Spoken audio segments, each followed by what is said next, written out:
Hi, my name is Nur Anshada binti Afghani. Number metric 23 DLS 90F1087.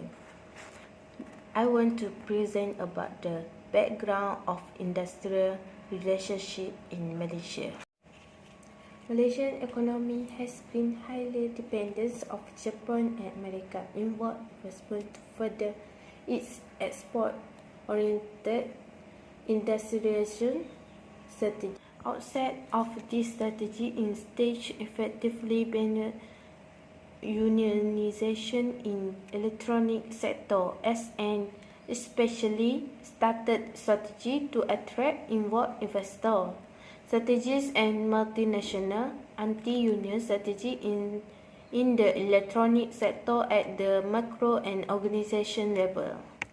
Argue that where opportunities for trade unions are effective by domestic and international political environment which can insert pressure on states to adopt particular policies. Multinationals are subject to fewer constraints. This can give rise to state concession trade unions, which are not only undermined by multinational capital but can bring the state and multinational into public conflict. Using the electronic sector as a case in this point, this article explores the underlying dynamics of Malaysia's state policies toward trade unions, which the paradigm of dependent development. The relation between labor, employers, and management, the employer, as well as the government, institutions, and organizations that directly or indirectly regulate the industrial relation system. Second, the article explores macro-level multinational strategic unions abundance where stage-level strategies has been flagged to be weakened. They conclude by arguing that the social justice and trade needs to target the first world as well as the third, and until this occurs, future prospect trade unionism in the electronic sector are slim, irrespective of the needs and desires of the Malaysian state and its labour movement.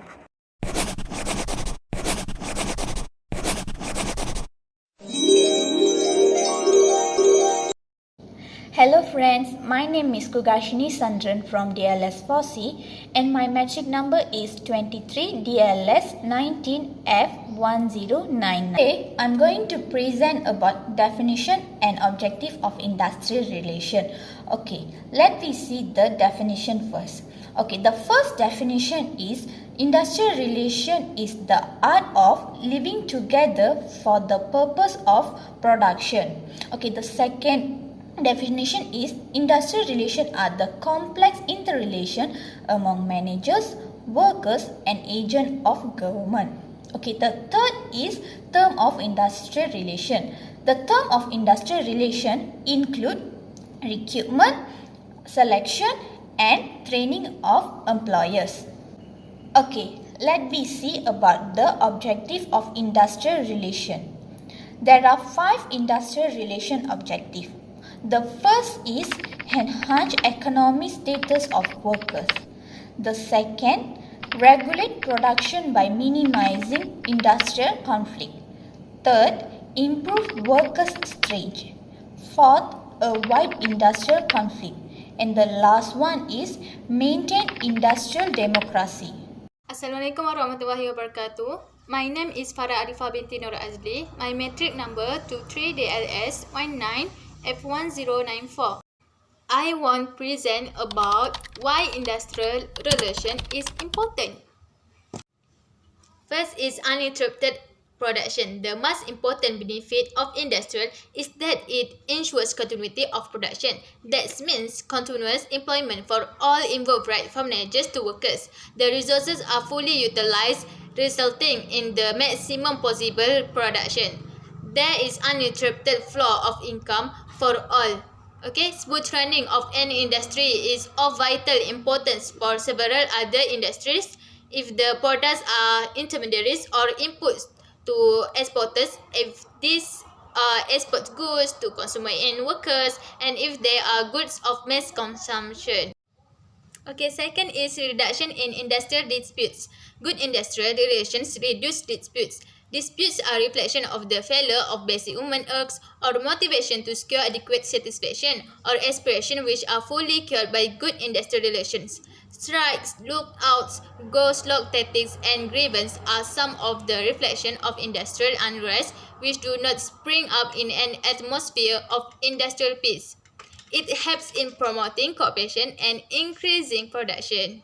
Third is mental revolution. The main object of industrial revolution is a complete mental revolution of workers and employees. The industrial peace lies ultimately in a transformed outlook on the part of both. Okay, it is the business of leadership in the ranks of workers, employees, and government to work out a new relationship in consonance with a spirit of true democracy. Both should think themselves as partners of the industry, and the role of workers in such a partnership should be recognized. On the other hand, workers must recognize employers' authority. It will naturally have impact on production because they recognize the interests of each other. Okay, then reduce wastage. Good industrial relations are maintained on the basis of cooperation and recognition of each other. Okay, it will help increase production.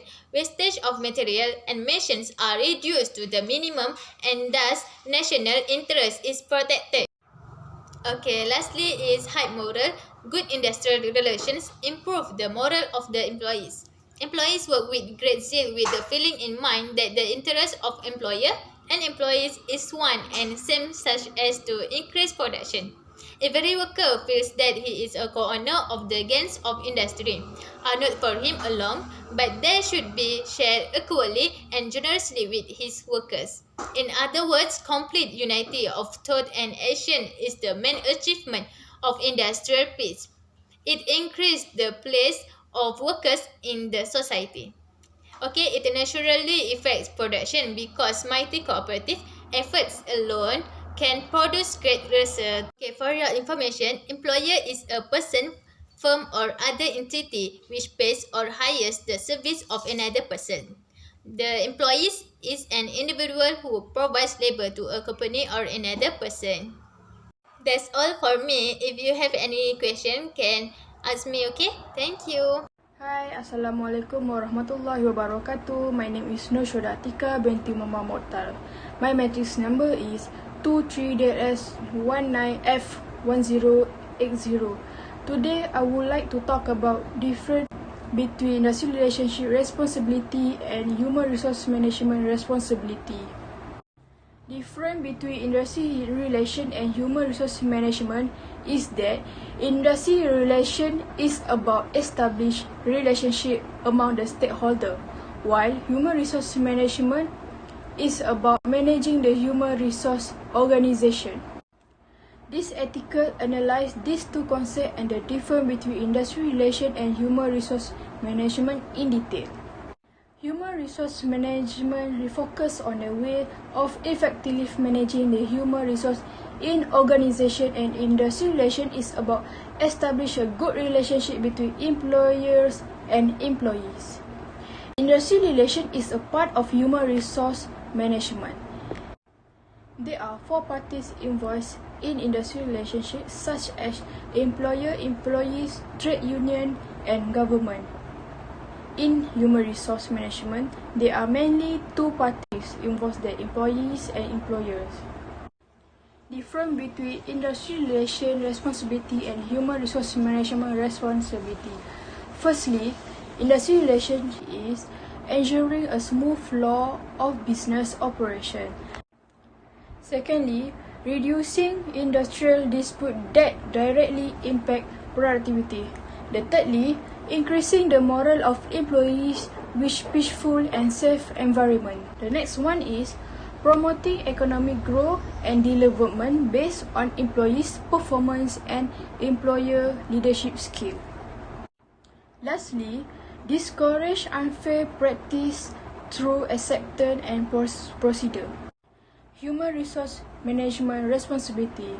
The first one is creating job opportunity that align with company vision, mission and objective. Secondly, maintaining employees to accomplish goal of an organization. The thirdly, providing fair treatment and pleasant working conditions for employees. The next one in human resource management responsibility is creating positive and friendly work environment. The last and not but least, providing the structure to help employees work effective. Okay guys, that's all my explanation for this subtopic. If you have any question, you can ask my team in WhatsApp group or personal. Thank you. Assalamualaikum warahmatullahi wabarakatuh. My name is Nur Amira Tira binti Muhammad Idris. My matric note is 20 DLS 19F1088. Okay, my part is features of industrial relations.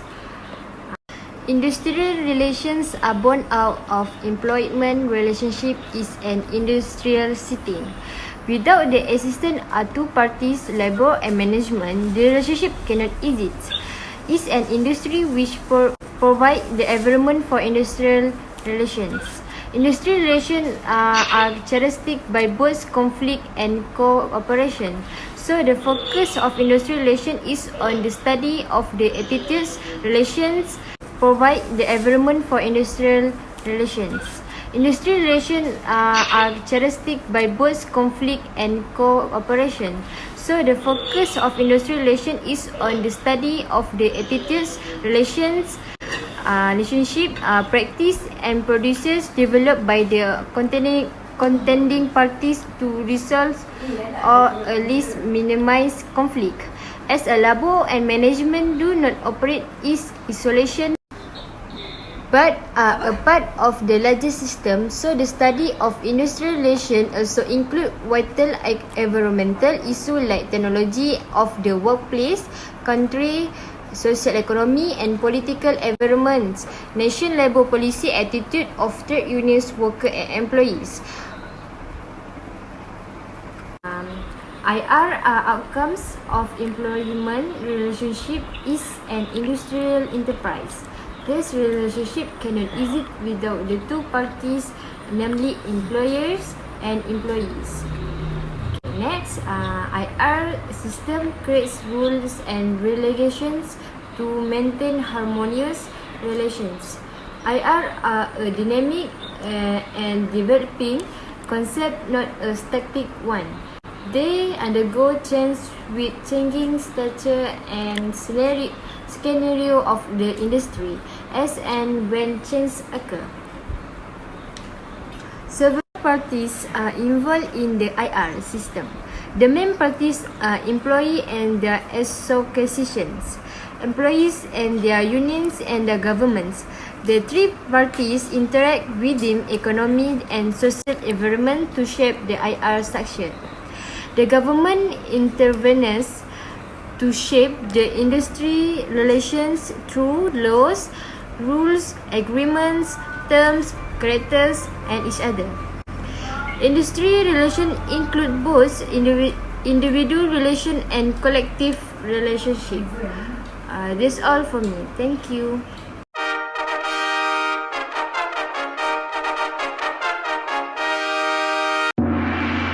Assalamualaikum and good day. My name is Muhammad Zahim bin Zulkifli. My matric number 23-S19F1090. Okay, today I'm going to talk about tripartite system for Malaysia industrial relation. Okay, what is tripartite? Tripartite is defined as three parties, which consists by the employee, the employers, and the government. In tripartites, the government play a vital role in presenting about labour law to parliament. that will be effect on work life for all labor in Malaysia. Normally, before law are presented to Parliament, there are tripartite discussion first. In example, employer, employees union and the government will sit together to agree about what kinds of the law and amendments of the law are necessary. The machinery for this tripartite discussion is National Labour Advisory Council. Okay, as you can see, this advisory body consists of representative from each of these three sectors, which is 14 from employee, 14 from employer, and the last one 12 from the government. Usually, the Minister of Human Resource is responsible to chair the tripartite discussion and also responsible to appoint the government representative, but the other members of the council are appointed after consultation with the relevant bodies. This includes MTUC, QPAC, Works Organisation, Workers Organisation, and MEF. Based on my conclusion, tripartite is the efficient way to decide about labour law at the Parliament by doing discussion from three parties, which is from the employee, from the employer, and from the government. Okay, that's all from my presentation today. Any question, you guys can asking me directly or direct PM me in WhatsApp. That's all from me. Thank you.